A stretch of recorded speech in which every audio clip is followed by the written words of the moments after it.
Mr. Speaker, he has said that he wants to help with the cost of living. My constituents live in a rural area. They rely on their cars to get to the shops, take their kids to school, see their elderly parents. And they tell me the rising cost of petrol is the single biggest cost affecting family finances. So does the Prime Minister not understand how important cars are to people in rural areas, or does he just not care? Prime Minister. Mr. Speaker, we're working across all departments and with allies to deal with the impact of the conflict in Iran, as the House would expect. But she says if I'd asked her last week, her position would have been, we support the initial strikes and we want to join the war. This week she says, we don't want to join the war. I'm sorry, that is a screeching U-turn. And Mr. Speaker, this is it. In this job, you don't get a second shot at making the right call on taking your country to war. If she were Prime Minister, Mr. Speaker, we would be in the war, and she would be coming back to Parliament a week later to say, oh, sorry, I got that one wrong. Order!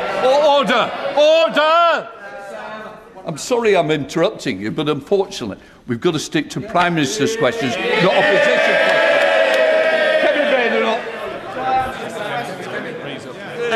Mr. Speaker, he said if I were Prime Minister, HMS Dragon would have left a week ago. The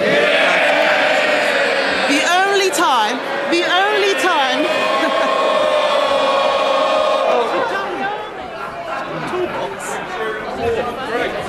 The atmosphere in Parliament today was no longer a normal political debate. It was a public flip-flop that stunned the entire chamber. While citizens struggled daily with soaring gasoline prices and the burden of living costs, instead of offering clear solutions, Keir Starmer chose to evade and attack his opponent. But at that very moment, everything backfired. The entire chamber began to realize something was wrong. The laughter and murmurs were no longer supportive. They sounded more like mockery.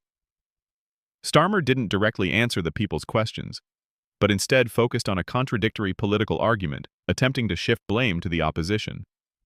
And then, the Speaker of the House's interruption was like a slap in the face to the speech.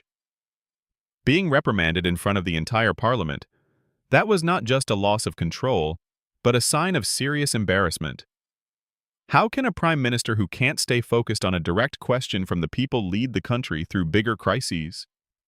The most shocking thing isn't the attack itself, but the emptiness behind it. No solutions, no direction, only blame and avoidance. And that's what's eroding public trust little by little.